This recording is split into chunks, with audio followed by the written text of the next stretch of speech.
When I was young, people used to laugh at me because they thought it was lame to see a black kid in love with trains. But that was then, the people respect me now. I turned my passion into a paycheck when I became a conductor. When you levitate to a whole nother dimension, that's pure elevation.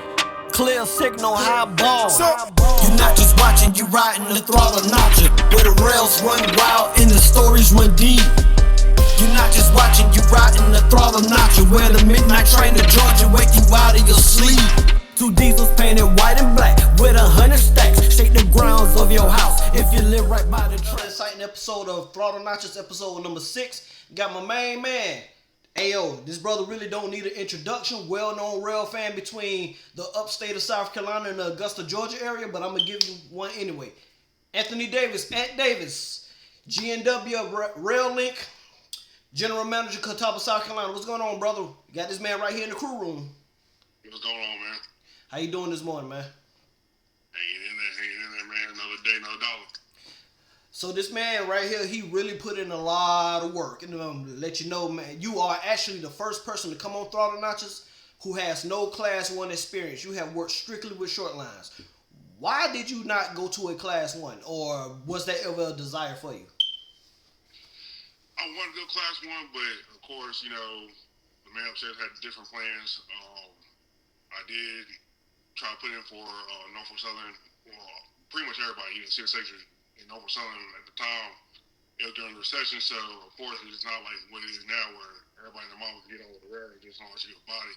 You know, at that time you literally had to have connections, know somebody to get on. And luckily, I got called to the hiring session in Augusta, and I remember distinctly, you know, it was a big group of people. We were at the Doubletree Hotel. Went through the whole charades, you know, went to the class. They had a little scare tag this time about something, you know, hey, you know, you can be out there and there's alligators and stuff, you know, trying to do process elimination, you know, it's pretty hilarious. But I sat through it all. We did a little test, and, you know, they sent everybody out. It was like, hey, you know, we're going to go through, see who all did good. And, you know, I think, like, the best three or whatever, they were going to interview. So we were sitting all out in the lobby. I remember a dude opened up the door and peeked his head out, looked at me and pointed at me, was like, hey, you Anthony Davis? I was like, yeah. He's like, okay. And he closed the door, went back in. A few minutes later, they come out, and they're like, all right, you know, this is who we chose, you know, such, 3 people, but it wasn't me. So I got to think about it. I took it to heart because, mind you, anybody that knew me back then, I was a pretty big dude. I mean, I still am. But, you know, I was like 440 pounds and 6'5". So, you know, you put 2 and 2 together. You can't sit there and say, hey, we can't hire you based off of, you know, your size. Because, I mean, it's textbook discrimination, right? Right. But it made sense because, I mean, you know, they pointed, you know, we asked for who I was or whatever, knew who I was, and then went back and it's like, okay, but I guarantee I did good on the test, but they didn't want to waste their time because they didn't think I could make it through the process. So, anyways, after that happened, reality set in. I was like, man, if I really want to do this, I got to put some work in. So that's when I started my weight loss journey. You know, the process of like 6-7 months, I dropped 140 pounds.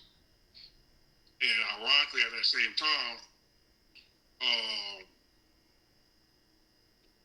it's technically Western Carolina Rail Corporation or something like that, who owns Greenville and Western and Belton, just took over the AB line and SA line, pretty much a Warrenville branch or whatever you want to call it, now in Aiken from NS. So, me being in Augusta, I was like, man, I'm going to put in for it. So I put in for it. Knew somebody that knew somebody that knew somebody. And they put in good work for me and whatnot. And I went and did my interview back up in Greenville, where their office, well, it's actually where they had their office at originally. And they're like, well, yeah, we know you're from around here. Would you be interested in moving back? Because we feel like, you know, we could have a better opportunity to train you at Greenville, Western Railroad than we would at Aiken, because Aiken is just a brand new operation. You know, they wanted people with experience down there. So I was like, yeah, cool, whatever, bet. So, long story short, you know, moving back to the upstate. You know, after I swore up and down when I left, I was going back because I had some, you know, issues with some people up here. Like, you know, I hated it. You know, I was miserable up here. But I went back, started with Greenville Western, well, was it December 2012, and the rest is history, pretty much, man. Okay, cool. So who originally owned the Greenville Western line? Because I had never heard of that railroad until you actually started working there. So originally, how Greenville Western started was, from what I understand, is that CSX was getting ready to abandon the portion of the Belton sub from Pelzer to Belton. And I think there was two contenders that were in the pot. I think Pickens, and then it was Western Carolina Rail Services. And Western Carolina Rail Services, I guess, bought the line. Actually bought it. It's not even leased. They actually own that stretch of track. So they took it over. You know, they had no business on Harley. I mean, they interchanged with Pickens and brought the interchange to the CSX, and then the ethanol started coming in, and all of a sudden you got the ethanol terminal in Cheddar that led to the unit trains, and then it was, you know, it just started booming. So that's kind of like how it came about. So how many miles is that the Greenville Western? Greenville Western is like 13 point some odd miles from Pelzer to Honey Pad. Mm-hmm. But it's technically not Honey Pad. It's right outside Honey Pad is where the end of the line is. But you, in Pelzer, we had 2 miles of joint trackage with CSA. So yard limits where we didn't change. Okay, cool. Man, because for that to be a 13-mile short line, bro, when that ethanol business picked up, man, every Class 1 railroad locomotive was on that short line. It was insane. Like, I mean, the one thing I do miss about Greenville is, like, you know, it was kind of like a free roam, if you know what I'm saying. Like, you know, I was doing, like, the company calendar pictures and stuff, so, you know, I was doing what I needed to do. And, I mean, the people I work with, too, we had a good time. That's all I can say. We had a good time. I mean, like you said, we really had everything coming in. There was a point in time where, you know, it was just plain CSX and everybody like, whatever. And then plus when we get the unit trains, they'll give you either like in the middle of the night or early in the morning, so nobody was trying to come out to check us out. So then we started off getting, I think, I know we got a standard cab dash 9 NS that led one day. I was off.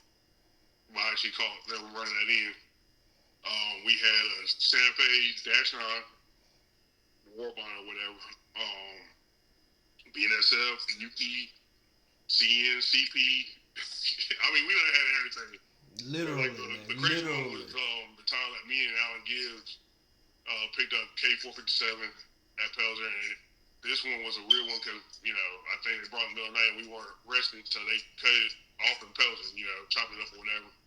It actually had, what was it, that HLCX 6347, I think the number was on it, which was that SP painted XC40 40-2 that was in the lead.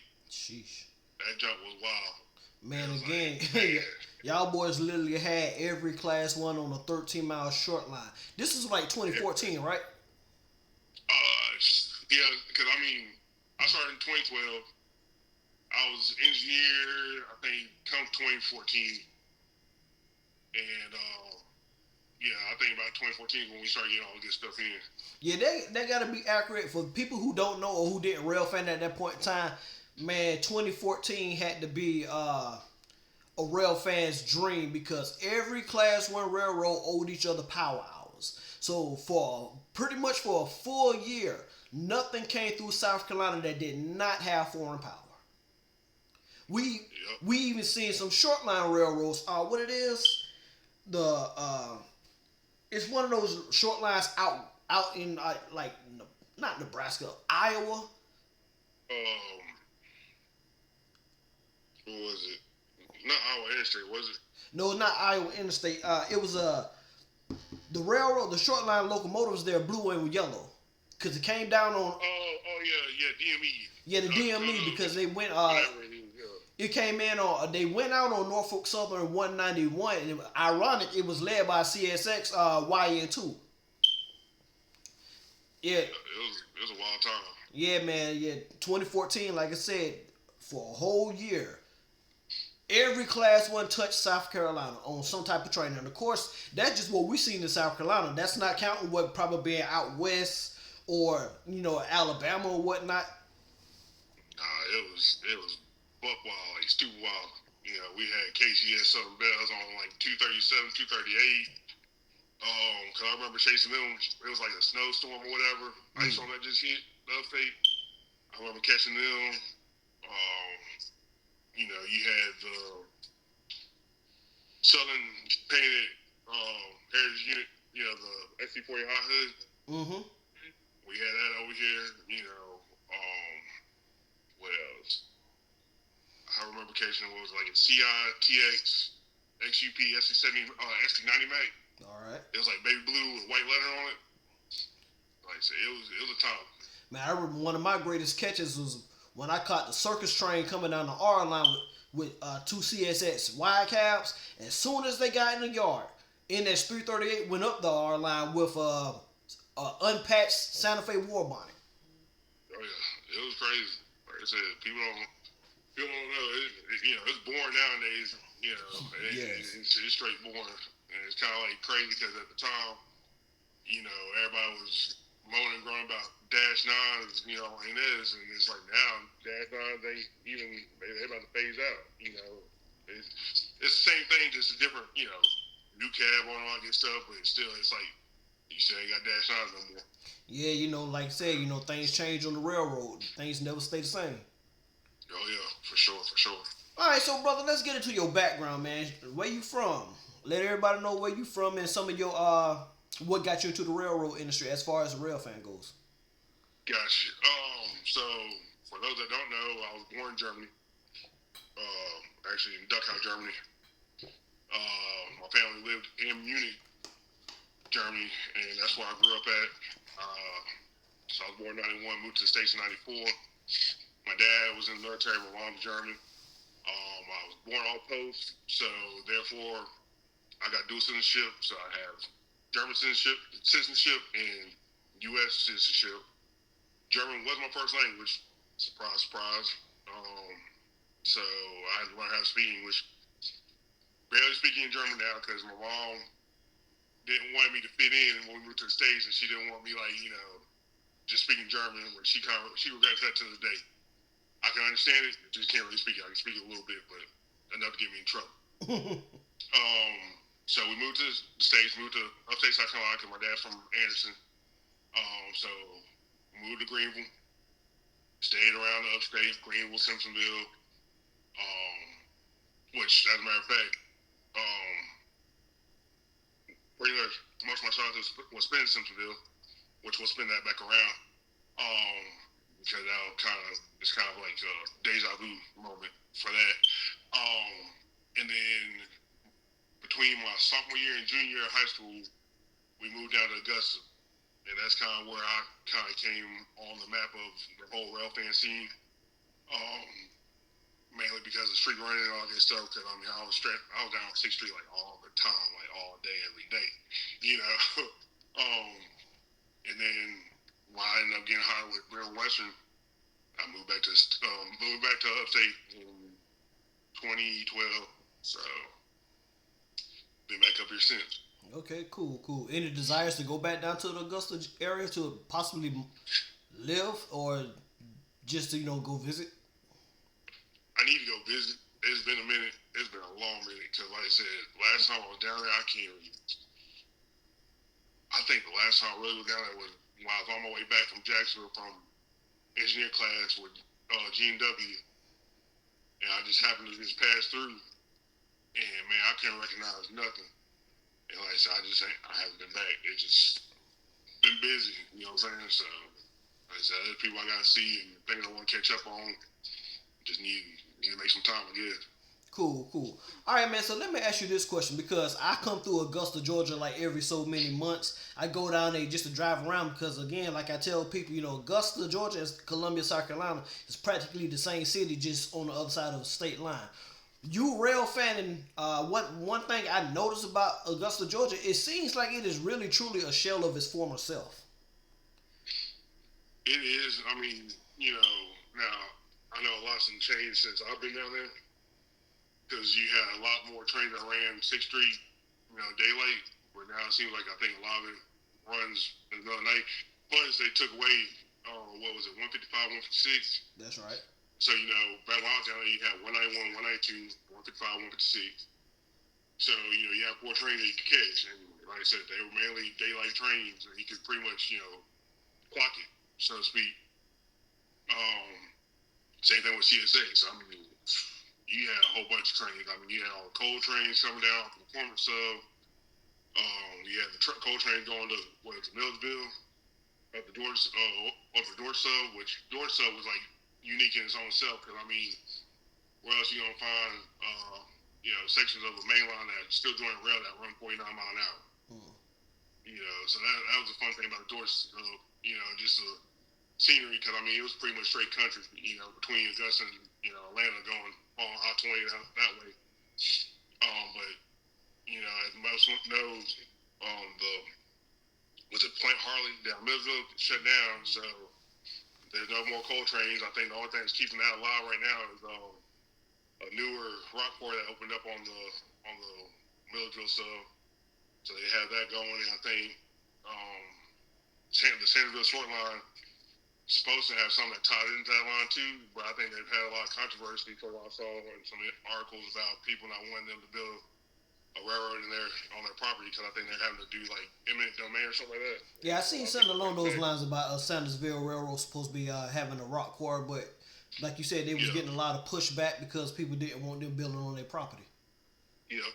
That's right. So that's pretty much that's all going down there. I mean, K-Mac still has like the rock quarry and stuff, but it's probably shell what it used to be.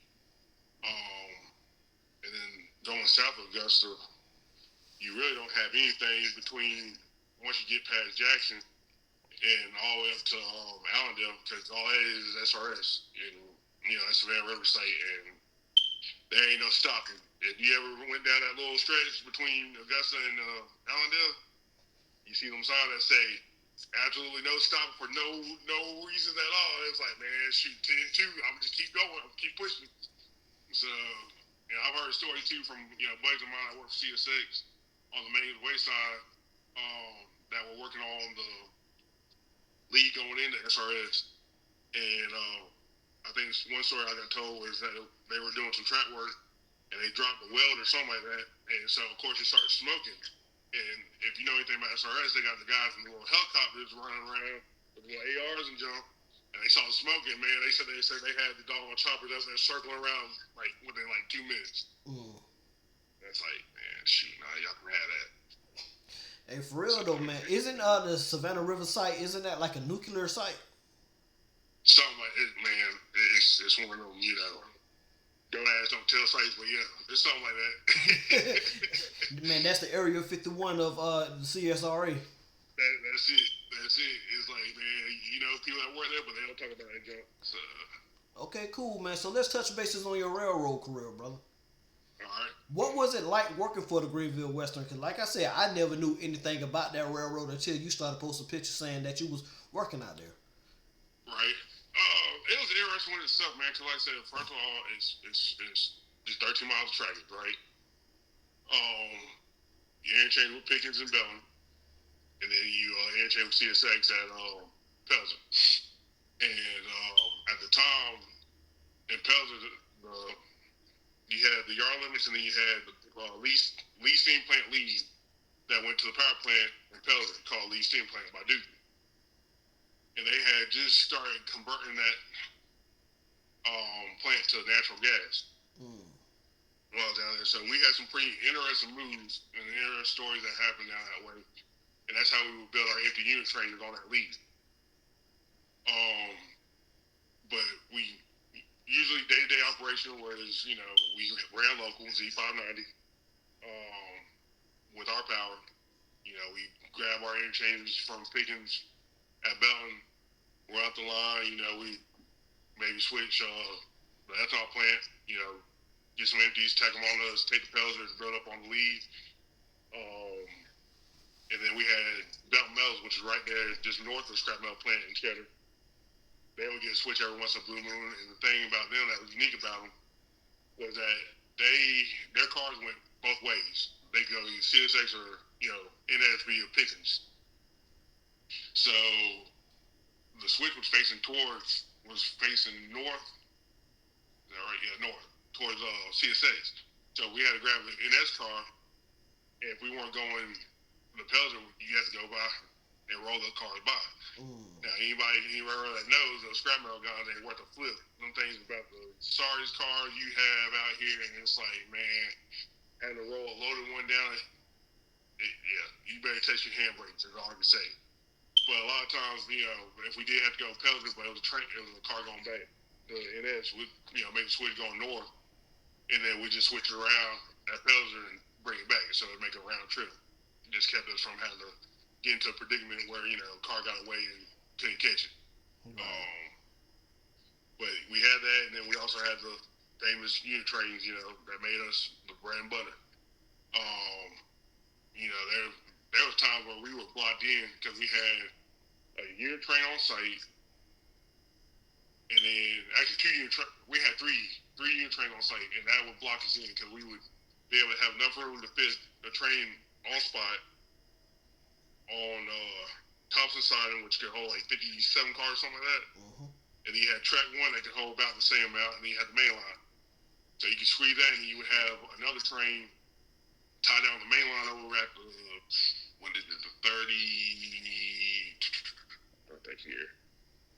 36, I want to say, is that where we used to time down at? All right.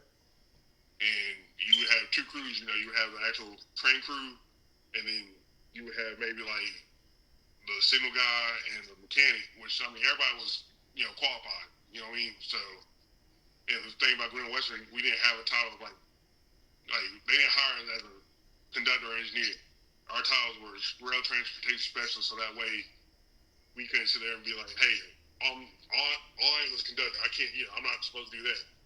We did everything. I high rail, I've done track work, the whole shebang. Greenville and Western literally molded me into what I am now because, like I said, I had a whole bunch of opportunities. And I think the most unique one was when we started getting the commodities in from Newberry at Big Creek and Williamson, and we would have to load those tractors, the 580s, and I forgot what the numbers were, 580s, 470s, and the 500s, I think might be. But we had to drive up on the ramp, put them on the flat cars. We had to chain them down, tie them down, do all the dirty work. And like I said, it's crazy. I learned a lot out there. I did. Especially running Class 1 power, running old power, because our GP9s were like, man, them things relics. Because it's like one of them things you felt like you were on the steam engine. Because I remember, any other locomotive you've been in, the horns on the control stand.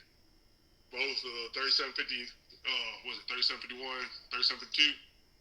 The horn valve is on the cabinet, the electrical cabinet, and the string runs around and you blow it just like a steam engine. So you got that doing this, up and live.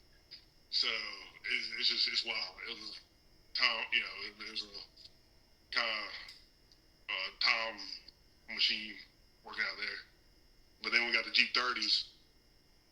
They're all right. I was really a big fan of them because I think our G9 actually pulled a little bit more than the 30s did at the time while I was there. So I wasn't too impressed. Okay, so since you guys, the Greenville Western is the sister company to the Aiken Railroad, have you been down on that side after you was trained up? Yep. So once I was trained up at Alabama, they sent everybody down to Aiken to get, qualified down there to run because Aiken only had two guys. So if someone went on vacation, they had to take one of us to go down there and fill in. So I remember when I went down there, this was before they got the G30, so they still had that, SW1500 from LTX. I think it was like 1543. I went down there when they had that going, and there's actually a video. Sam Ringo was out there and came out and shot us working. And Aiken is different. It was a good change in scenery and stuff.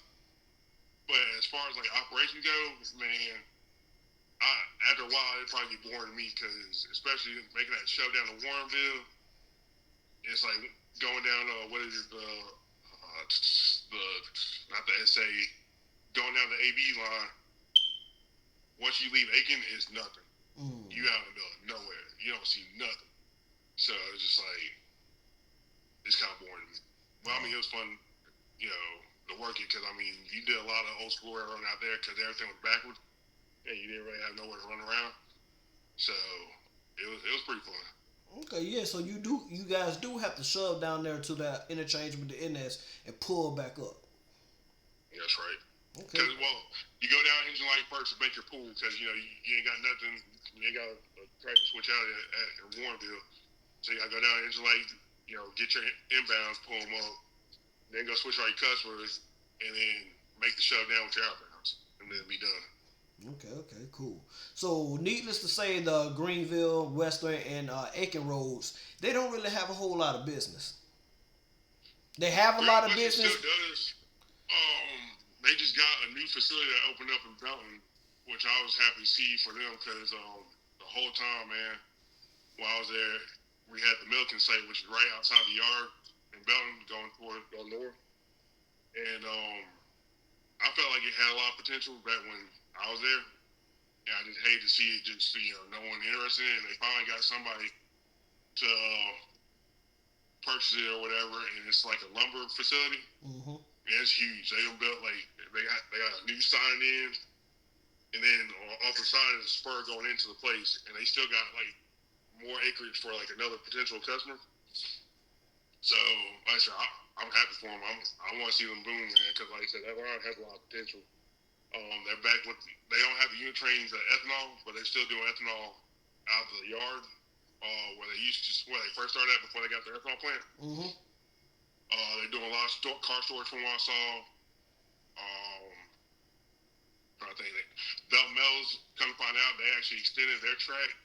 So obviously they're picked up a little bit on their end. And then of course you got the first quality traffic. That comes in from CSX. They get it from both ways, especially like whenever they have the contract negotiations and CSX takes the majority of the business, man, you see boxcars galore, I swear. But they're pretty heavy right now from what I understand. And, last time I was down at my grandparents' house, we made the ride out there.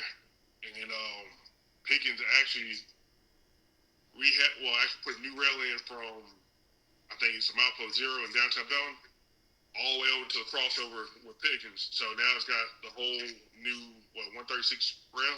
All right. So it's crazy. My mouth dropped. I'm like, man, this is crazy. It's crazy because there was one point in time where when Pickens had their rated track on the Belton sub, they call us and be like, hey, we got 20 cars for y'all coming back. And anytime they had like more than 15 cars, they were on the ground somewhere. I guarantee you, it never failed. And it's like, they'll call you, yeah, we got 20 cars coming your way. It's like, okay, bet. All of a sudden, about a couple hours later, we don't hear nothing from them.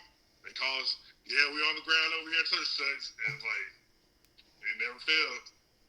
Okay, cool, man. So, with that being said, when you talk about the ethanol business with Greenville Western, what ultimately led to them losing that business? I can't really say. Oh.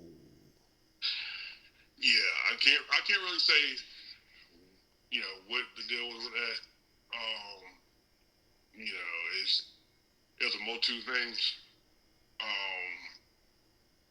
Basically, with NS building their transload out of Hayne Yard, that kind of made things a little murky, and there were some other things. So when that came about, that's when the talks of us getting furloughed came into play, because that was the big thing. It was, hey, ethanol trains, all this stuff. That's why we need the manpower. No ethanol trains, we don't really need no manpower. So they started at the bottom. At the time, I was in the bottom. But then, we had a meeting, and it was kind of like, okay, time to start looking for some stuff. Because, unless things picked up, I was going to have no job. So that's when I started looking, putting in, I think I put in heavy with G&W. At the time, Lawrence, where CPR wasn't open, but I put in for Chicago, Fort Wayne, and Eastern. And like I said, I went up there and checked out Fort Wayne when I liked it, all of this stuff. And then my boy Allen from Greenville and Western, he had put in for Carolina Piedmont, and I think he ended up backing out. So I put in for Carolina Piedmont too. So since he backed out, they interviewed me, ended up giving me the job, went out there, and that's where I was up until 2 years ago. Okay, so let's talk about your experience with the Carolina Piedmont. What is it like working out with those guys? Because again, like I said, man, you're the only person that's on the show thus far who has worked strictly with short lines, no class one experience. So, what was the transition like from G and W, not G, yeah, G and W to the other G and W? Oh man, it was a reality check. Cause Genesee, Wyoming runs like a class one versus like Grand Western was more like a mom and pop. We did block territory, so we didn't have dispatch or nothing like that. Going to Carolina Piedmont with Genesee, Wyoming, we had dispatch, we had call, we had trap warrants. It was a whole shebang. It was crazy. Going from Catawba Railroad to the safe way of doing things. You know what I mean? Them days of kicking cars, the wrong car by, and mounting, dismounting, moving equipment was out the window. And it's like, that was like my biggest Achilles heel, so to speak, was, you sit around the car and then, you clear the switches, man. I'll be wanting to hop down so bad. It's like, oh, no, I can't do it with G&W. I was sitting there just, I gotta wait. So, like I said, coming out Piedmont, man, it's a beast. It's not made for everybody. A lot of business, a lot of walking. I dropped so much weight when I started out there that I gained a lot of weight because, Grand West, I became an engineer. So, of course, I was in that seat a lot. So, when you're in that seat, you gain some weight. When I went out there to Carolina Piedmont, man, I remember my first day when I was on the ground. Man, I went home with blisters on my feet, of the sun. Like, I was really considering life at that point. But it's just a lot of business, man. It's, a lot of business all close by. And you can have some days where, everybody wants to switch, and you can have days where, some people want some switches. It just all depends, But, it was fun, man. And then as an engineer, running that line, I don't care what nobody says. I would tell you, unless you ran CPDR, it takes skill. Because, it is nothing but grades after grade after grade. There's no such thing as dynamic brakes. We didn't use dynamic brakes. We did, stretch braking and stuff like that. Just right out the gate coming out of Lawrence, you had that grade coming up from the river up to the top at Ceramtech. And man, there's been days where we sat there and stalled, and boy, you stall out, you have to tie down, take cut up to Dublin, come back, get your train, go back up to Dublin, get your cut that you just dropped off. And it was tough. It was tough. Like I said, you had to know what you're doing. You had to know your territories, everything. Because like I said, there's times where you had to make things work. So, and then the other thing that I guess, unique to Carolina Piedmont was the G specials, the High-Wise. That was easy money. It's overtime money, 9 times out of 10. So, it sucked had to work Saturday or Sunday, but hey, you was making, time and a half. And, before we got AC on the motors, man, it used to suck during the summertime. Then you had no AC and 10 mile an hour going back to Lawrence. Stud. You'd be on fire. But once we got them AC units on the motors, it was cake. You just kick back, and towards the later end, they started having man people on the caboose from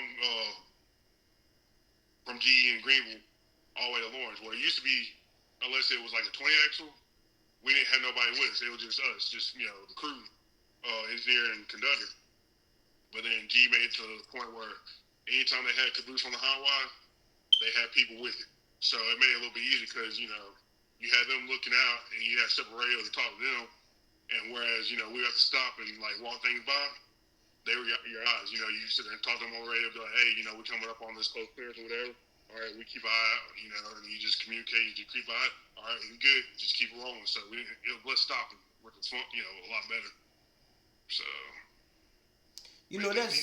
that's very unique for a short line to actually have high wides. Yeah.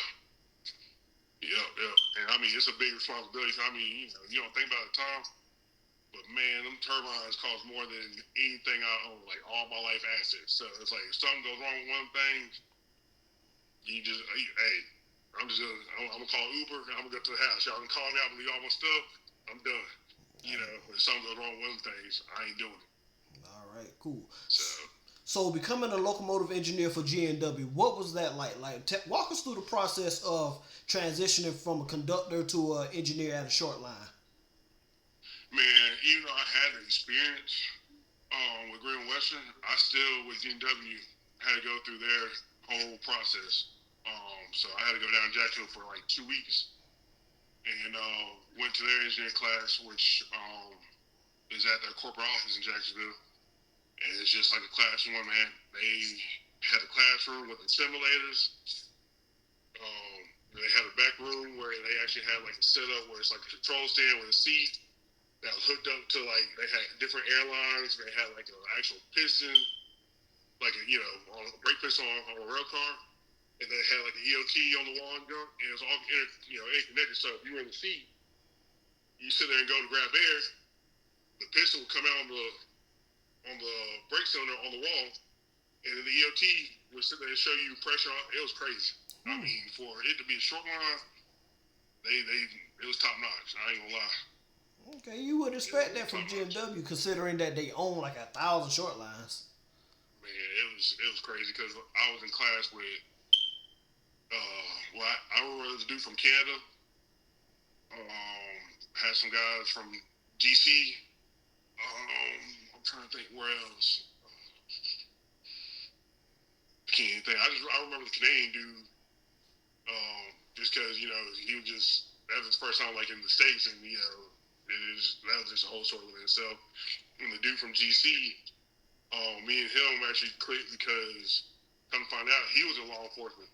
So at the time I was in law enforcement too on the side. So we till this day we still talk. So it was a pretty cool group of guys, man. Like I said, it was crazy, but like I said, they don't skip on training when it comes to that. Like I said, it was top notch. Okay, so for those of you who don't know, GC is Georgia Central, right? Yep. All right, and when you say they have like simulators that's like desktop controls, there are a lot of G&W railroads. I think mainly, from what I see, a couple of them up top, but a few of them. As a matter of fact, one in Alabama, I believe that's the Alabama and Gulf Coast, they actually have 6-axle wide cab locomotives for a short line. Yep. G&W started getting a lot of 6-axles from like CSX and BNSF. AGR, which is Alabama Gulf Railroad, has some. M&A, which is Missouri Northern Arkansas, has some. Kyle Railroad out there in like Kansas and Oklahoma and stuff, they got them. And then, like you said, up north, a lot of our property up there, they got some too. And I forgot we got SD70Ms too. So, yeah, crazy. All right, so you go from being a conductor to a locomotive engineer to a site manager for Rail Link, which is the switch operation for G&W. What was that like, man? Like, why did you, what made you want to put in the application to, to even take the consideration to go and be a site manager? So, the opportunity was offered to me.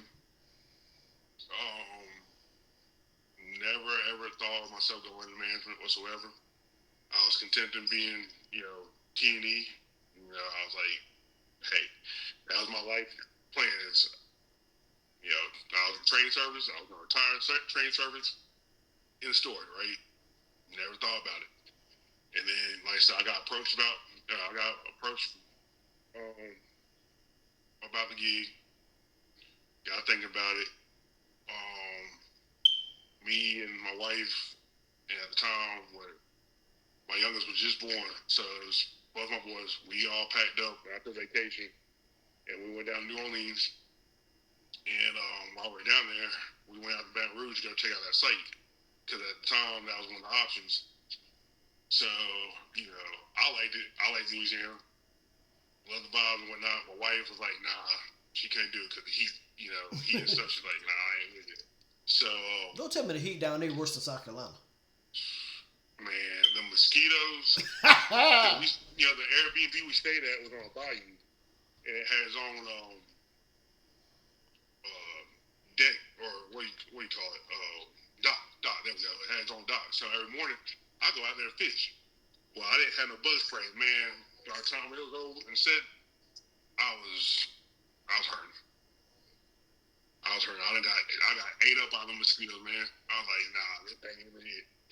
But I still didn't deter me, but like I said, my wife wouldn't have me. So, anyways, Catawba came up, and I said, if Catawba came up, I was gonna take it. Long story short, I'm at Catawba now. And it's one of those things where I told myself, it's like, if I make this move, I don't plan on stopping there. Because I was so stagnant, all my life. I stayed comfortable. You know what I mean? I was afraid to take chances and stuff. I just stuck with wherever I was comfortable at. And like I said, when I decided to make that move, I was like, once I make this move, I'm just gonna keep going. Ain't no turn back, ain't no staying stagnant. I'm just gonna, keep doing what I gotta do. Trying to move up. So that's kind of how that happened. Okay, cool. So, by you being a site manager, are you what are some of your responsibilities? Like, are you responsible for training the engineers and the conductors that's out there with you? So, site manager is the train master equivalent of a switch operation, right? So, you got GW, you got two separate parts of GW. You got the short line side, and you got industrial switching. RailLink is the industrial switching side of GW. So, in my case, I have Catawba, which is, New Indy Papermill, and that's who we solely service. We interchange with NSCSX, and pretty much I'm in charge of getting guys qualified, but I don't train them because, of course, my employees, my engineers and conductors, I have certified trainers that do all that, but I sign off on the books, evaluate and stuff. I got to go out there and do E-tests, so I got to do bearing tests, switch tag tests, all that good stuff. I mean, the only thing difference is that those guys that, under me are paying the railroad retirement. That's basically it. I mean, we still follow the same rules, G-Core, all that good stuff. Just the only difference is, like I said, they're not, at my site, they're not FRA qualified, so that's the only difference. Okay, cool. So, will you guys ever be FRA certified? I don't foresee it. No, that side now. We do have some sites on the railing side that are FRA certified. That's like when I first started, Catawba wasn't ready to go yet. The contract wasn't over with Corn at the time. What's today's date? The 6th. So in 2 days, 2 days, exactly 2 years that I've been railing on the railing side. But yeah, we do have some sides that are FRA certified. Because I went out to San Antonio, Texas, to Hondo, and that was a Vulcan rock quarry, and that was kind of like it was almost like going back to the Greenville and Western days. Because what they would do is UP would bring it in an empty rock train. You hop on their power and stuff, take to the quarry. There's 2 ways they would load it. They could do it with the chute, where if you take it through under the chute, they have to do it in the tower, and they, drop the chute down, load it up, keep it going. The other way they would do it is, I think they call it live load. The other one, they would have like the bucket, whatever you want to call it, but front-end loaders. Mm-hmm. You sit there and stop, and they'll have 2 front-end loaders, and, they have like, I think they get to 10 cars. They sit there and load them up, and they tell the radio, hey, pull me ahead another 10. You got to pull another 10, do all that, and I mean, it just lost time to go. But with the live load, what was interesting about it is that on the UP mode, you would have to put in like jog or something like that. I forgot what the technical name was, but pretty much it would sit there and just keep at like 0.2 mile an hour, and you just sit there and crawl. But then when you got to a certain spot, you had to take control because it was a grade, and of course the jog wouldn't work, so it was it was rough, man, because you had to sit there and just ease, and I mean, it took hours to load the train. Because they're like 110 cars. So it was interesting. And with them too, Vulcan actually owned, I think it was like I can't, correct me if I'm wrong, it might be like a 12-mile line, like 12-mile long line to the UP interchange. So I ran the line going out to the UP interchange, man, it was crazy. But I mean, it's pretty dope. So like I said, you had the Class 1 power, you had DPUs, and that was the first time I ever ran a DPU too. Jeez. So, yeah, it was crazy. It was fun though. Okay, being that you are on the G&W side as a rail link, if anything came up as far as going back to the short line side as a site manager, would you take it? Or once you're on the rail link side, you can't switch back and forth? No. Like I said, a lot of managers with G&W started on went to rail link to get their management experience. And then if they did stay at rail link, they went back to short line side as train masters and general managers and assistant general managers, all that good stuff. So yeah. Cool, man. So your plans are to retire for G&W, or if, say for instance, I'm gonna just throw one out randomly. If R.J. Corman came to you with a position, would you would you transfer, or would you stay with G&W? Oh, well, the way you shake your head sounds like you know a whole lot. I'm good. I'm good with G&W. It's all good, man. So let me ask you this question, man. I've been pondering about this since the last time we talked. One thing that I noticed, I can at least say back in the day, and it's kind of different now, people respected the short line industry or short line railroads just like they were class ones.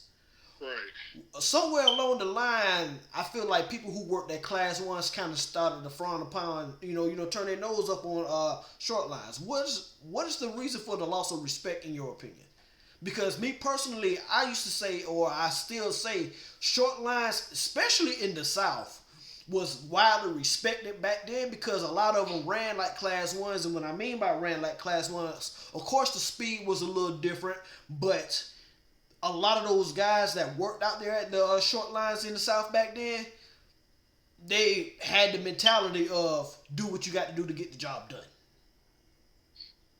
Yeah, I mean, it's stupid beef, to be honest with you, because it's silly stuff. Like, for instance, a lot of these, I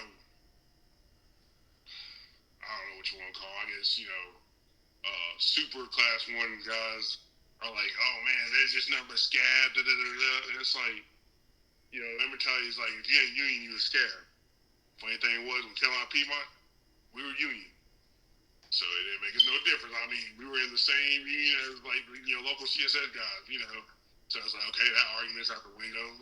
What else you got for me? And it's just like I said, just drama, I guess, if you want to call it. It's really no different with the exception of, you got to get to run 40, 50, 60 mile an hour. Cool beans, Most of the patrol lines, most you're going to do is 25 mile an hour. It is what it is, But hey, at the end of the day, I go home at the end of the night. And in my case, as far as going back class 1, it's too late for me to do it because, like I said, I got 2 youngins. I ain't trying to miss out on nothing. I mean, especially with my current position now being as demanding as it is, it's still about the same equivalent where there's a couple times I was missing out on a couple things because, things went down at work. But as far as just, being back in TV service and being gone away, being gone away for, X amount of time, I'm just not with that. Especially, I guess, in that case, too, is you're going away from another terminal. It's the same old terminal, whereas with, like, G&W or Railing, I have the potential to sit there and be able to travel to other sites, whether it's Wyoming, California, Arkansas, Missouri, wherever. I mean, I've done more traveling with Railing than I have my whole railroad career. So, that's the one thing I can appreciate because I've always wanted to travel and to be able to do it for work. It's kind of a cool thing. I know because a couple of guys who I work with at CSX will say little comments like, well, the short line guys, they break rules, etc., etc. And I'm like, saying in the back of my mind, yeah, that might be a little true, but who's to say that the rules that they break is the rules that we have here at CSX? It may be what's legal at CSX is illegal at the LNC and etc., etc. So you can't necessarily say that they're breaking rules because what you think is rules is probably acceptable at another company. And I mean, Class 1 guys break rules just like, anybody else. So, I mean, you know what I'm saying? So it's like, man, like I said, it just, you work with them. I've interacted with them. You work with them. You got your grumps on the Class 1, man. That is hate life, man. It's like, man, why be like that? You know what I'm saying? It's just, I don't get it. But I mean, you have to deal with it. It's a working world. You ain't going to have everybody that's like-minded or whatever. It is what it is. That's true. There's really no difference between, unless you want to talk about pay and fee, that's the only two things. That's the only two things you can pretty much battle up against, shoreline versus Class 1 is speed and pay. Other than that, ain't no different. We move freight just like, y'all doing. It is what it is. Now, that's true. That is definitely true, man. Yeah, man, like I said. And then the other thing is, without the short lines, you might not have a job because, the little guys weren't getting switched. Then, that local job gets eliminated. That's a job eliminated. So, I mean, people talk outside of the necks, man. You know how it is. So, it is what it is. That's definitely true. Definitely true. Okay, cool, man. So, what's next? Like, what? I know you say that you really don't plan on, turning back. What's next online for you, man? Wherever whatever the big man upstairs waiting to do next, you know what I'm saying?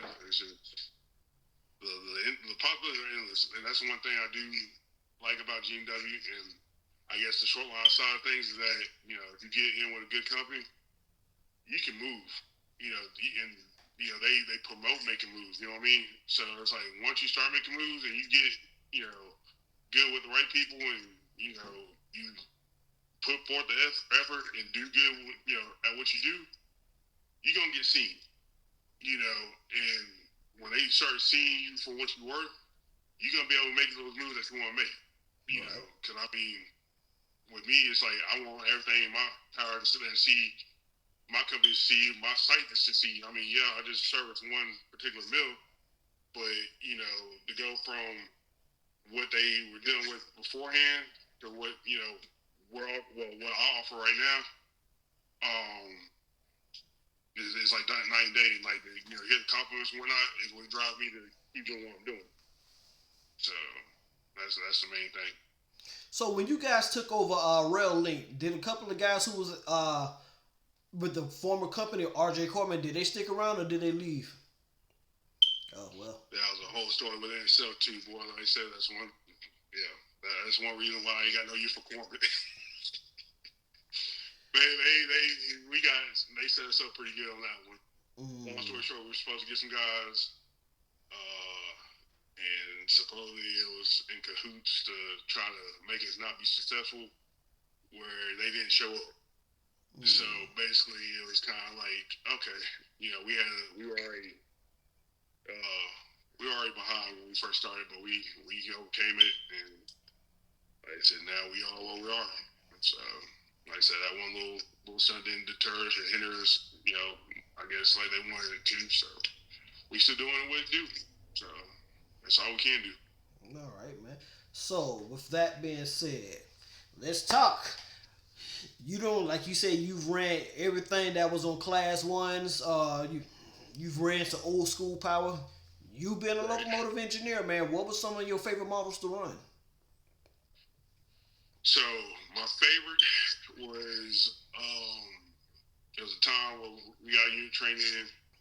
I had a UP SC70 AH, and I think it was like a G. I know it was a UPG trailer, but the AH was leading. And man, that thing was like a Cadillac. Got up there, and it was one of the times where we didn't have a unit train on site. So when we got to the ethanol plant, we had to pull down the side and cut off the bottom, 41 cars. So 40 tank cars and one space on the rear, and then we had to go back across the main line, clear track 1, and spot up from the south end on the track. So 1 and 2 inside the ethanol plant. So I'm sitting there spotting up, and man, that between the electronic air brake and stuff, I mean, I spotted that train up on the dime. Like, there was no, once we spotted up, it wasn't like, because I was like, give me about another 3 more feet. Like, when he said stop, I had that thing to stop, like, on a dime. And, I mean, that thing was, it was smooth. So that was probably my favorite. And still is. So, like I said, a lot of people talk junk about it now. The M-2s and the Aces, like the first gens, I will say those are garbage. Because, I mean, man, you get up in the cab and it just squeaks. It's just, that's all you hear. And it's like, man, God, dog, get me off this thing. But as far as like the newer ones, man, them things are nice. So Quiet, pal. Quiet, and I mean, like I said, it had the oomph. Like, I mean, that jump pulled. I only had 2 units. I didn't have 3. Like, most of them came in with it. So I made up the hill coming out of Williamson with no issues. And like I said, spotted up like butter. So it was nice. Okay, so, and what was it like running those Jeep 9s? And like I said, it was like a time warp, man. We had the 26 lap brakes. Mm-hmm. So for those that don't know the difference, you got 24L air brakes, and you got 26. With 24, once you get that first service or minimum service, whatever you want to call it, it's automatically 7 pounds. I think 7 pounds, something like that. Air set to your brakes. Whereas with the 26 lap brake, what you call is pinching. So you can sit there and just grab like a pound of air, fill off of it, and that's all. Like, I mean, you get like a pound at a time versus like once you grab air, you commit to it on 26 on 24 brake or whatever. So I mean, that was the benefit of that. Like I said, it was just run long hood forward. They were high hood, so visibility wasn't all that, but you learned how to overcome it because. If we didn't have a conductor with us and we were along the forward, you sit there and get the mirror on the other side, angle it to where you can see, and literally you use the mirror over there to get catch your blind spots. So there's ways around it. So okay, there's a lot of old school railroad, man. So when you was at Greenville and Western, you guys had a conductor on board, or did they too make you drive in the trucks?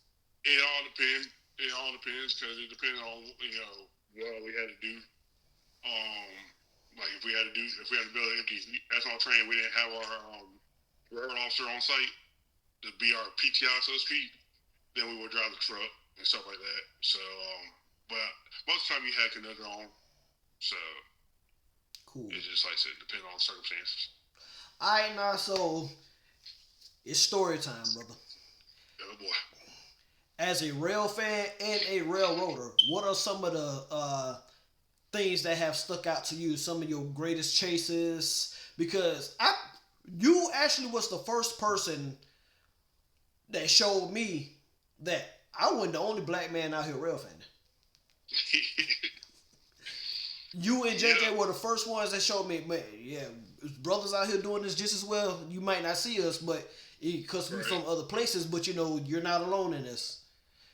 Yeah, Facebook, social media pretty much, open up that window, where you realize there was more diversity in that hobby than what it was portrayed before that. Because I'm gonna tell my age a little bit. When I started out, we had the Yahoo groups, and Yahoo groups were a lot different than Facebook and MySpace and whatever you got now. So like I said, once social media came to play, you kind of like saw the big window, so to speak. But as far as like chases, man, I would probably have to say because Kevin's not here today. He passed away back in God, I forgot what year. It's been a while, but it was me, Kevin, Jeremiah, and Sam Ringle, and of course I was the one that looked all this around.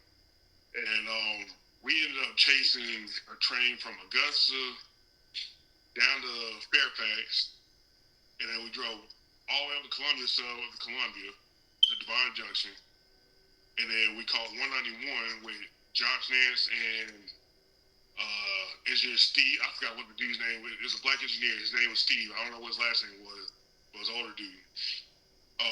We called them on 191. We chased them all the way back down to Augusta. And that was probably the most memorable time, not only because, like I said, it was me, Sam, Kevin, and it was just all around a good time, man. Like, we just had a blast. But like I said, that's one dude I miss, Like I said, that was the hardest hit right there when he passed away. It's like, man, that hurt. That hurt big time. So after that was, after he passed, it was just me and Sam pretty much in that area that was still hanging around and whatnot, but it just wasn't the same without Kevin. So yeah. I'm sorry to hear about your friend, man. Yeah.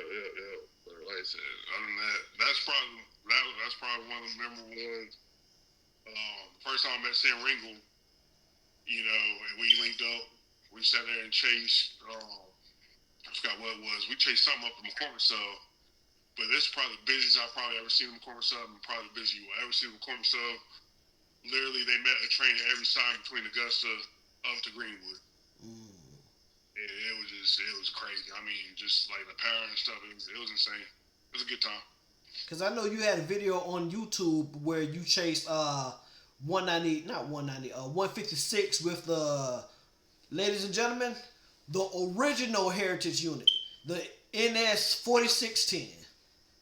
Yep, and it was kind of coincidental because I think, what was it? I think some event was going on at Spencer up at the Transportation Museum. So it's kind of like it went hand to hand, right? So we ended up chasing it from Augusta all the way up to Columbia. I think after Columbia, we broke loose and went straight to Spencer. And then lo and behold, later on that afternoon, 156 was going by Spencer. We called it Spencer going up to Linwood. It was crazy. It was a good time though. And you were one of the guys who were in attendance of the Heritage Festival, right? Yep. When they brought all 20 of the Norfolk Southern Heritage units down to Spencer. Yep,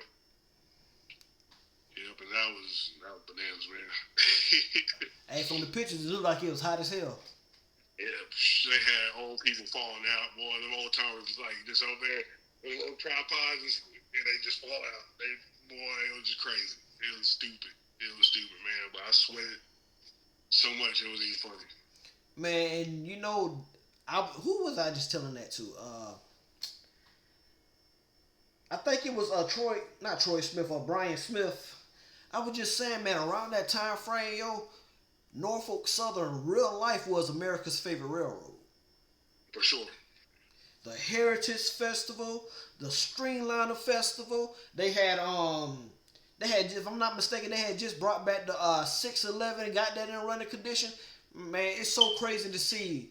And this is just like, 2010. I didn't start rail fan of Columbia like heavy until maybe 2011, to be honest with you. So that was around the time we started communicating with one another.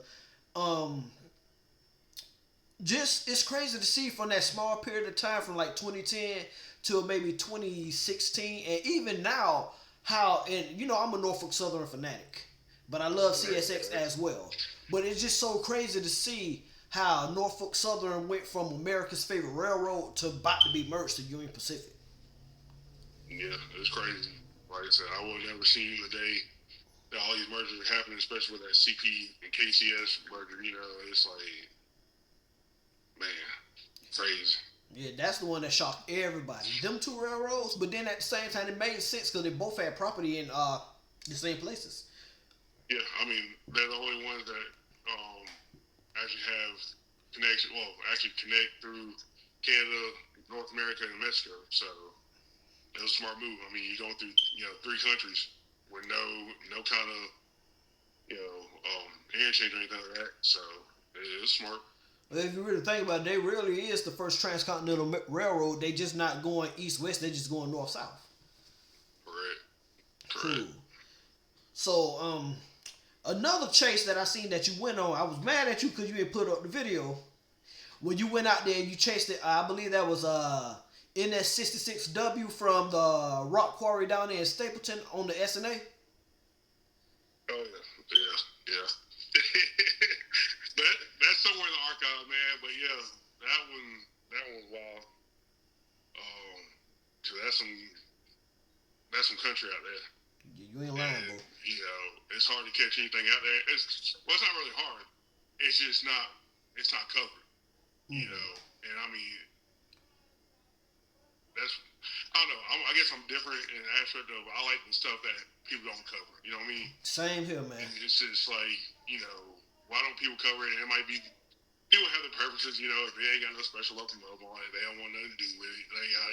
It's like I'm not about that. I'm all about like the different, you know, industries, you know, territory, all that good stuff. So, like I said, it was pretty dope. Like I said, especially, I mean, given the power. I mean, what was I think? A pair of SC60 or something? I know that's 60 was on the lead. That's right. 60 was on the lead, and based on the picture, I can remember. Well, like I said, just being out there in that country and being in places I've never been, you know, it's right there in my backyard in Augusta at the time. It was pretty dope chase. So, like I said, it's funny you brought it up because I actually saw one of the pictures pop up not too long ago, but I got SD cards, just like all in this room up back here. I'm telling you, I would hurt some feelings if I posted some of the stuff I had in my archives, man, but maybe one day. Yeah, man, because actually, man, when I go down to Augusta, I go down there specifically to rail fan that SNA line. Yeah.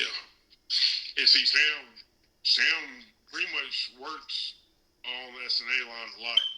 Right. So, you know, he'll catch that local Rins, all that good stuff, and it's like, man. That local, the G33, G37 local. Yeah. Because I remember just driving out there before we even chased that train and seeing, like, you know, I think there was, like, one of the Kalen companies, Spur had, like, a Y. It's like a Y in the middle of nowhere, you know. What? Like, What it was? Is it Theo? That's exactly what it is. Theo and Cayman. Yeah. And like I said, it's a Y. I mean, you think about it, it's not like it's a big main line. I mean, you got a couple trains, but it's a Y. Right. So, I mean, you know, maybe it might be a situation where that certain cars turn a certain way. I don't know, but I mean, he's like, man, what's a Y doing all the way out here? So, yeah. From what I've been going, since I go down there a lot, from what I've seen, like, once they work the customers on that, the Stapleton end, which is that Georgia Pacific lumber mill and that Martin Marietta rock quarry, they'll bring the train up. And then they'll tie down on that last crossing right there by the Y. Then they'll couple up to those cars that go down there and they shove down there. They got a shove platform. Okay. They shove down the Y, and that's how they get to both of those Kaolin mines down there. Gotcha. Makes sense. Right. So, give us some of your crazy stories as an engineer and as a conductor, man. Because, you know, even though you just on a little 14-mile rail, you know what I'm trying to say, a 14-mile railroad, as far as Greenville Western go, and then you also ran that Carolina Piedmont. Mm-hmm. A railroad is a railroad. You're going to see some crazy stuff. So, I'll go ahead and start out with the probably the craziest one of them all. I was on a night job. It was me, engineer, and conductor. You know, conductor was driving the truck. I was up on the engine with the engineer.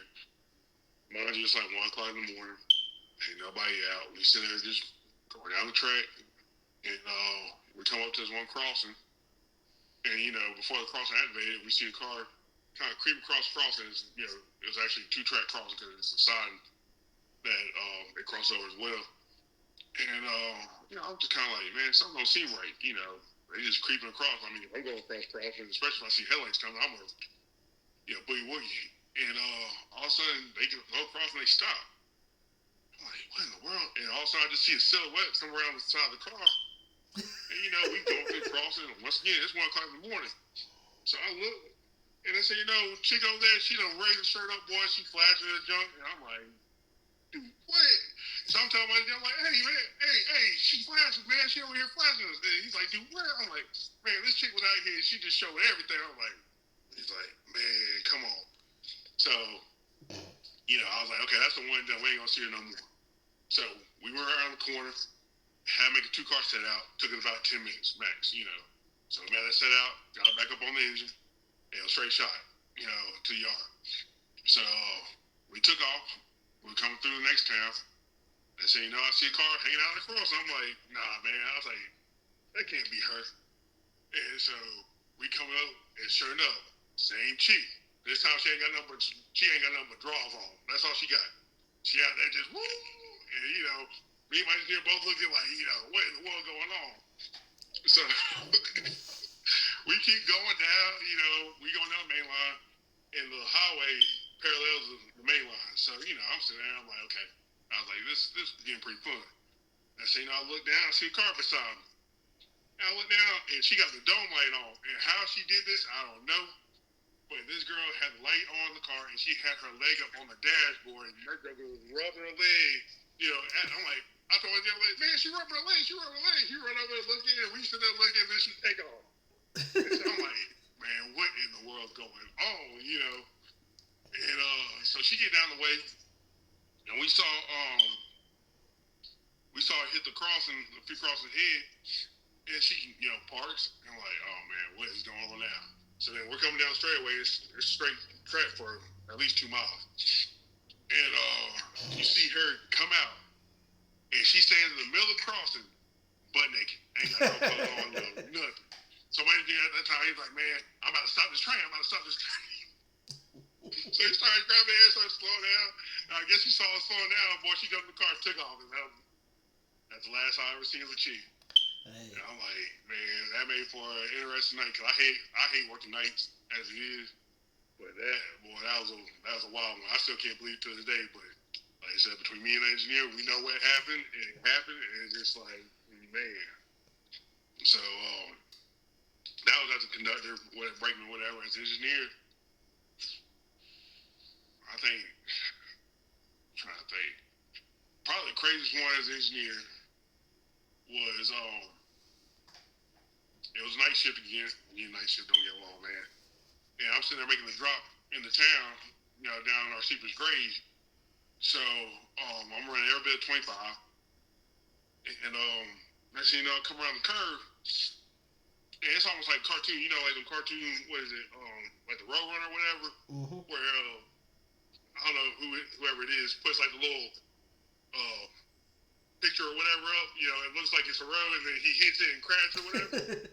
I come around the curve, and all of a sudden, I don't see no tracks, I don't see nothing. It's just black. I'm like, what the heck? And I realized a big-ass tree done sat there and came across the track. Wow. And I shot the air, and, man, I was like, I just raced. I'm like, man, I don't know how big, I mean, I know it's a big tree. I don't know what part of the tree I'm about to hit. I'm running every bit of 25. It's a wrap. Boy, I mean, luckily, nothing derailed. Was able to get stopped. Got out. And, I mean, the worst thing, you know, there was some damage to the front of the engine and stuff like that. And then there was a big old piece of limb that was wedged in between one of the wheels, one of the axles or whatever. And it was a big deal. We had to get the mechanics out. I had to get Manson Way to come out in the middle of the night. And my poor conductor, boy, she was like new at the time. Like she was a new conductor. She transferred over. And I was trying to explain to her where I was at. And, you know, she couldn't find me and stuff. Cause I mean, I was out in the woods type deal. I'm like, man. So it was crazy. But that was probably my like craziest moment. Cause like I said, you sitting there just chilling. I mean, you know, okay, I'm making the drop. I'm almost home free. And all of a sudden they say, you don't see nothing but black. You don't see no track or nothing. I'm just like. Hey, that's the part that got me laughing. You told me you came around the corner and it looked like looked like the Roadrunner cartoon when they put the picture up. Across the track. Yeah. I was like, come on, man. Cool. So yeah, that was pretty wild. Oh, well, hold on. Let me rewind this too. As a conductor, a couple years ago, if some of the guys know, there was a tornado that hit the upstate. I think I can't remember what year. It wasn't too long ago. But I was actually working in Malden at Duke Mayo, CF South. And we were switching. And I knew it was getting kind of like, you know, Scott was getting kind of questionable, you know. And by the time she was like, "Hey, I need to stop. You know, you're in the clear. Got to answer the phone dispatch call." So of course, you know, per rules, you know, hey, I'm in the clear. You know, do what you need to do. So answer the phone, dispatch call, says, "Hey, you know, we got a tornado warning in your area. Blah blah blah blah." By the time I look up, and I see doggone trees like up in the sky spinning around like this number, like, and that tornado's coming right by us the whole time. I didn't even know it. Wow. So I took off. Like, I ain't gonna lie. I dropped my brake stick. I took off and ran for cover, son. And by the time I was on the radio, I can't see. So it was wild. Like, I mean, that's the first, like, I mean, to be that close to a tornado and stuff and, like, not know nothing about it. Because, I mean, you know, we don't have tornado sounds up here and stuff. So, I mean, there was, like, no warning. And, of course, dispatch in Vermont. And by the time he got that alert, that joke was already coming by us, you know. Ooh. So, I mean, after the fact, it was chaos, man. We got finished, you know, switching. We had to pull down, get between 2 mileposts, and change up track warrant, you know, just for 1 mile to cover our train, because they had to get maintenance way come out and high rail and jump. It was wild. And you talking about next thing you know, you look up, you just see trees spinning around in the man, air. I kid you not. You know, I'm seeing tree limbs and stuff like 100 feet in the air just going around. I'm like, I was waiting for the cow. I didn't know where the cow was. You know what I'm saying? You know how you see them cartoons too? The car, cow just going around and around. I was looking for the cow. Oh, wow. So I know that had to be your craziest. That had to be your craziest, but also your scariest moment. I see. Man, shoot! I'm telling you, I was. So where did you run for cover? Shoot, I went to the truck because you know out there at Carolina Piedmont, you know we had a chase truck. Which, I mean, the truck wasn't going to do me no good because, you know, if it was picking up tree limbs and junk, it was going to pick me up. But, hey, you know, it only made sense because, I mean, I didn't know my way through, like, the plant. I was just trying to get gone because I was just like, man, I ain't trying to be out here. Man, I would have went to the engine. I was too far away from the engine. Oh. Because, like I said, he was, and that day we had a long train. He was almost to the next cross. So I think he was probably about at least 20-something cars away. Oh, yeah, you would have been going when that mother came by you. Man, shoot. Because he didn't see it. It just, you know, he got hit by all the, you know, debris and the rain and stuff. Meanwhile, I'm sitting looking, I'm just watching that mother go by me. I'm just like, man. I mean, he hollering on the radio, I'm hollering on the radio. You know, for some reason, our train master was out in the air. He's like, what y'all hollering on the radio for? I'm like, it's a tornado. I'm like, what you mean what we hollering for? Cool, man. So this is the part of the show where I allow my guests to give advice to the newcomers that's coming in and that child who might be sitting at the computer watching and decide they want to work in the railroad industry, man, as a rail fan or whatever the case may be. What is some advice that you could give them coming from a person who worked as a railroader who was once a rail fan? Biggest piece of advice is make sure you know what you get yourself into, right? Because, of course, everybody knows the term rail fan or programmer has a bad stigma in the railroad industry. And I've dealt with it myself, seen it firsthand, is make sure you know what you get yourself into because there's a difference between rail fan and railroading. Right.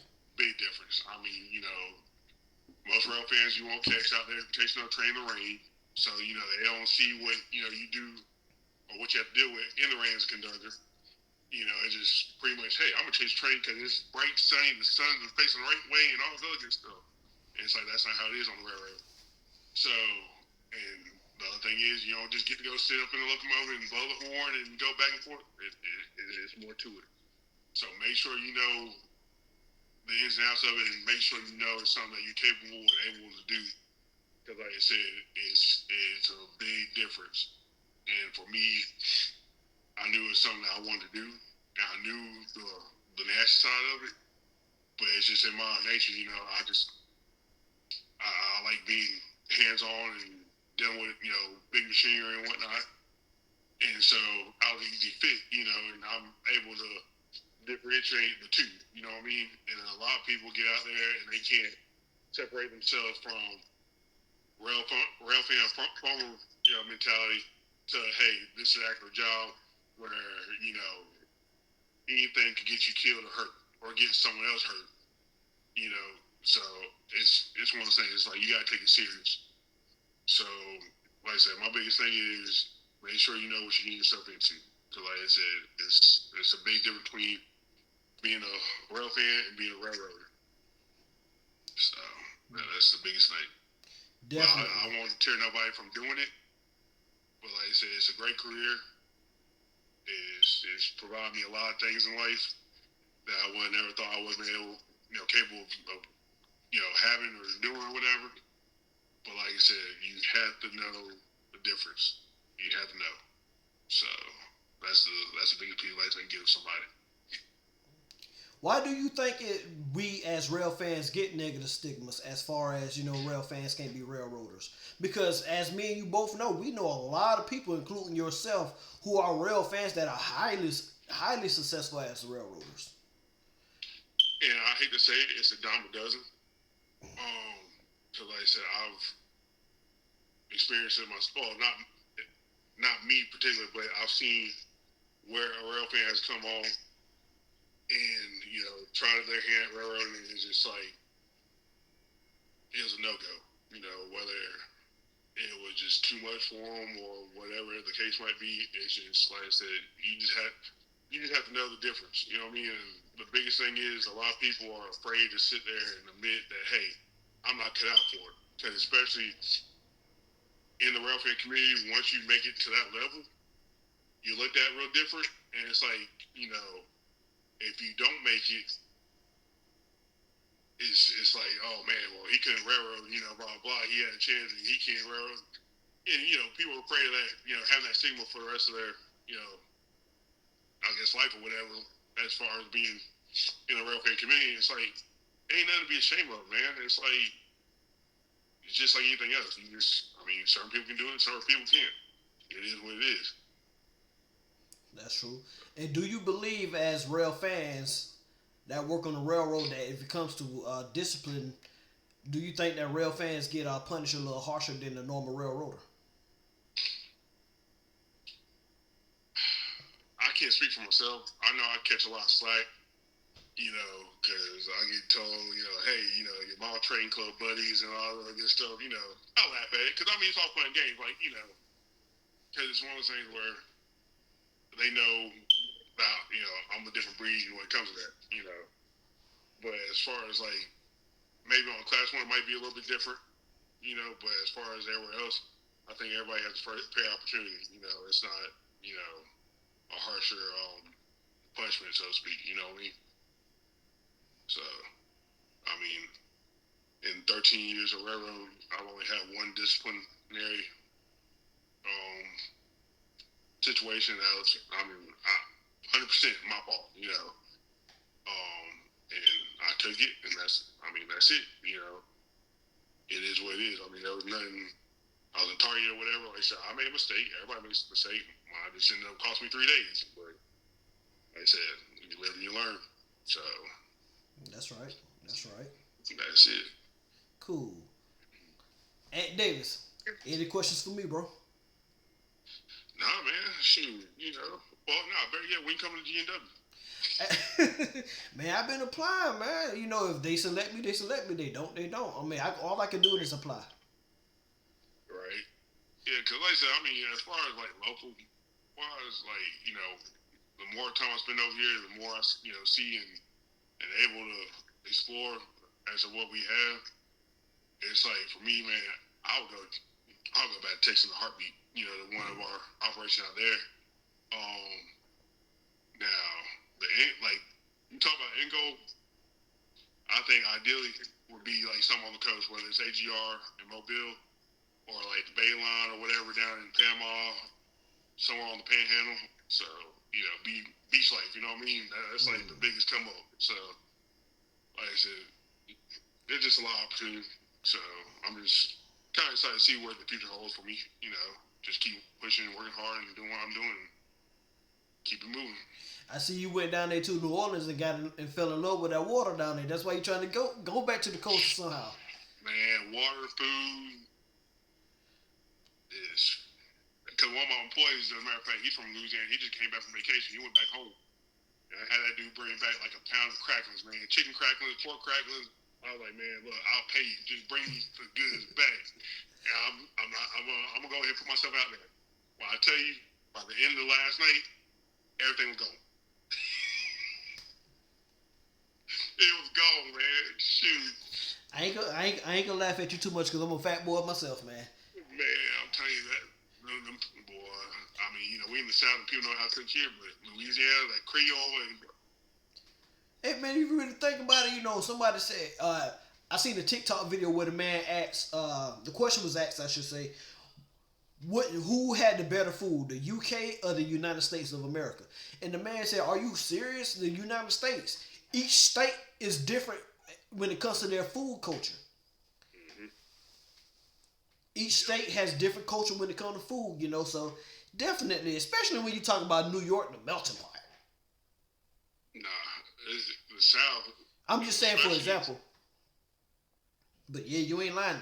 It's Southern food. Whew. Ooh, Lord. Cool, man. So this is the segment of the show that I call your picture perfect run.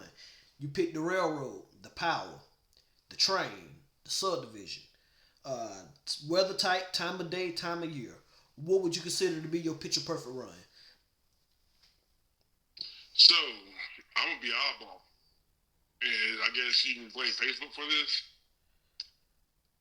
I wouldn't mind going down to Mexico on Fairmaze. You know, it's just, it seems like it's buck wild out there, man. You know, besides them always hitting somebody, hitting a car, a truck, I ain't trying to be with that, but, you know, it's just, I don't know, it's different down there, man. It's kind of like, I don't know, it's just wild. It's just something that I feel like should be experienced in my book. So, yeah. You just want to go down there and lay on that American horn. Power, American trade, like there's nothing really different except for like the language and just the way things are down there, man. It's literally the Wild Wild West. So you just want to go down there so you can lay on the horn. Yeah, you know, and, learn all the bad words, you know.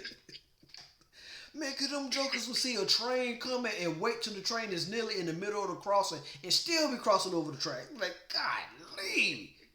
There ain't no such thing as no rule book when it comes to a horn blowing down there, boy. These people around here that be complaining about trains blowing the horn too much stuff. Boy, they ain't been to Mexico yet, I guess. Alright, they ain't blow the horn enough. Shoot. But yeah, like I said, anywhere down there in Mexico on Papermill, something like that. Just because, like I said, I blame Facebook for it. Because, like I said, it's just wild. Them boys wild down there, boy. They wild. All right, I can go down there and blow the horn a little bit too much. Next cross will be the Mexican cartel. Hey, I'll be on that payroll, man. Shoot, you know. Well, you might as well. Man. Cool, man. So, Ant Davis, one of a kind. Like I said, I've known this brother for quite some time. You know, he worked hard to get to where he is at now. Went from conductor to locomotive engineer to a site manager. Hey, man, you are truly a throttle notcher. I'm telling you, man, it's been a journey. I mean, you know, 13 years don't feel like 13 years, to be honest with you. It feels like it was just yesterday. And, I mean, you know, some people think 13 years is a long time. Nah, for me, it seems like it's been, it seems like it's been a short time. So, I mean, especially when you think of railroad years and railroad time, I still got a while to go. So, like I said, there's still a lot of open opportunities out there to grab. So, that's what I'm going to try to do. All right, man. Well, ladies and gentlemen, that is the end of the show. My man, Ant Call, you definitely got to come back on the show, bro. Hey, you know, let me know. It's been a pleasure. Well, he's not the one who's getting the call from the crew. He is the crew caller, so we got to let my man go and get out there on the site and do his thing out there. Ladies and gentlemen, episode number 6, Throttle Notchers, Anthony Davis. It's been a pleasure having you on the show, brother. Appreciate it. We got to do this again, but got to let everybody go. Got to let everybody go. We could talk all night long and whatnot, but oh yeah, we got work in the morning. That's right. That's right. Gotta make that money, man. Gotta move that paper, literally. Alright, man. So with that being said, ladies and gentlemen, this has been episode number 6 of Throttle Notchers. About to get on out of here. And remember, ladies and gentlemen, Throttle Notchers. You don't just watch us, you ride the Throttle Notchers. Y'all have a good night. Big traffic on my tracks, call me CSX. High ball in that throttle, you should see me flex. You ain't know what I'm on the manifest. You don't like what I'm doing, you should see what's next. That diesel sound like a jet, gravy train on the scratch. Denzel with the freight, immortal can't be late. Money train with my gang, Donnie doing his thing. Catch him late night Sunday, double stack motor running. Metro on the subway, I ain't talking about Washington State, locked in for the politics. Learn how we be hauling, big checks in my bank, I think I'm UPN. I don't got no friends, just dividends, big Benjamins.